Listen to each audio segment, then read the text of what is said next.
Often I get asked about being on set and what it's like to work in a TV show or a movie.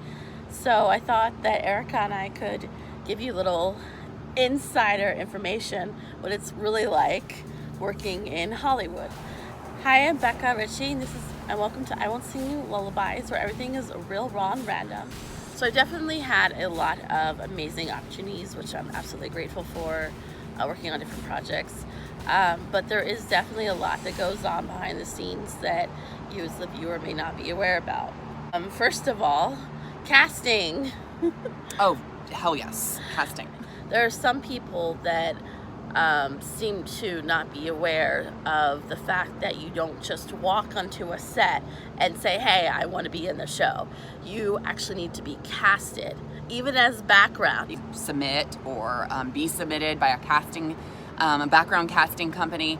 And it's, I guess like some people might think, oh, well, she's been out in LA for 3+ years now and she's been doing nothing with her time. It's like, not exactly. It's just, you like Becca said, you can't just walk on set and be, the star. Like it doesn't even work like that. Like sometimes you're just, lucky if you get background work. Yeah, there's actually a lot of competition just for background work. You'd be surprised. Yeah, there is. There really is. When it comes to registering for some of the casting companies out here for background work, at least it used to be where we'd have to wait in line as early as like 4:30 in the morning just to get in at 9 a.m. to register, with no guarantee you'd even get any work from registering, unless you've really made it, and then that's great, and there's a chance that you will. There's a lot of obstacles. It's a very challenging career path. It really is. I wish I'd chosen a different one. There are absolutely no guarantees. Yeah.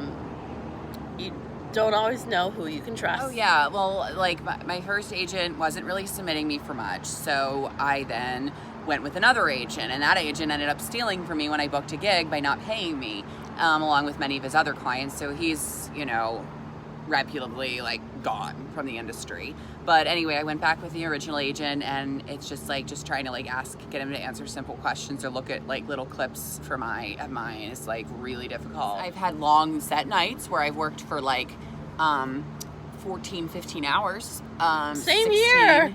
Yeah. It's kind of like the norm, or not abnormal at all. So I was working on a popular show, and we had to film outside. It was a long day, as you would know.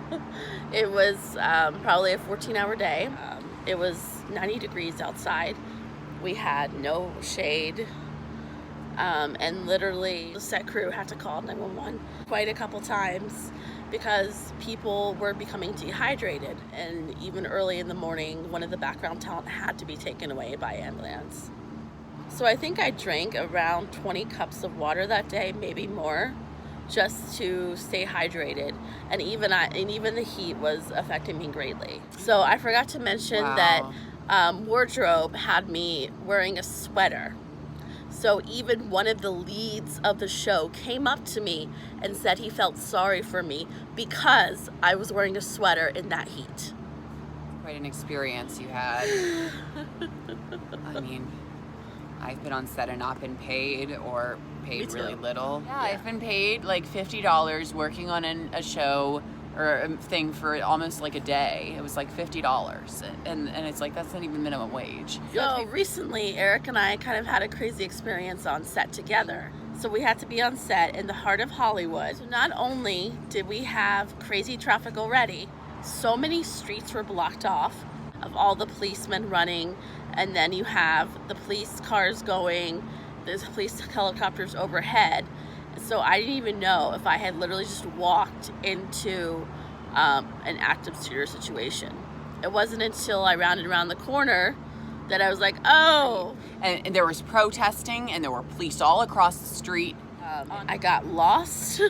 I was so confused. Once I finally figured out where set was, it was literally right there, in the middle of the protesting, and literally the police officer would not let me pass to walk down the sidewalk. I told him, my friend is over there trying to get to set. She is on set today with me, and all I need is for her to be able to walk down that sidewalk that's clearly open for her and come to set. Can you please get an officer to walk? I honestly thought that Beka might not make it to set that day. I honestly didn't know if I was going to make it to set that day. Yeah, this way to go to my friend. And finally, they did. But the cops were just standing all around there talking like they were totally oblivious to the fact that they could hear me on the phone struggling to handle the situation. Like, no one was helping me. Like, I had to reach out and be like, can you please help get my friend here? It's like, is everybody just like in their own world? So a month ago, I worked on a project, and last night I received a text from the calling service that they asked if they could pay me a week later. And I responded with no. If you can afford to pay the music group millions of dollars, and I can be afforded to earn my minimum wage paycheck, we pay that paycheck in a timely fashion. There are definitely many ups and downs to this industry, and being on set can always be a challenge. But there are highlights to being on set. So Erica, can you just share with us a quick story of Yes. So Erica, can you just share with us an example of a great time on set? Absolutely. So it was my first time being on set. I was awesome. It was on Veep, one of the shows I loved at the time. I just started watching it. It was exciting. Got the call when I was at my day job. I was like, oh my God, I screamed in the back room. And then when I got to set, I met a friend, Jessica Adcock. I'm friends with her to this day. Love you, Jessie.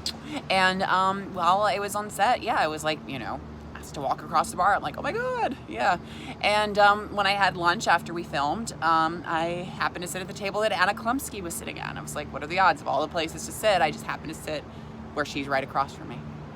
And it just gave me hope. And I left set that day and got to work in time for peak hour, and soon thereafter quit that day job, and I'm out here in California now. Okay, well, that does sound like a cool experience. It definitely was, and I'm glad I had that. If you have any questions about our on-set experiences, you're welcome to leave a comment below. You can tweet me at NotLullabies. Or tweet me at Erica M. Burns. Instagram, I won't sing lullabies. Instagram at I am Erica Burns. And subscribe for more videos. And we'll see you soon. See you soon. Bye. Sophie, say bye. What a crazy day on set. It went longer than expected due to a fire being right near where we were filming. So we had to pause for all the fire trucks, the ambulances, and the helicopters flying overhead, dropping water as we were filming outside in the heat. Production had to give us these to wear in between takes due to it raining down ash all over us. I have to go shower. It was insane. You never know what to expect on set.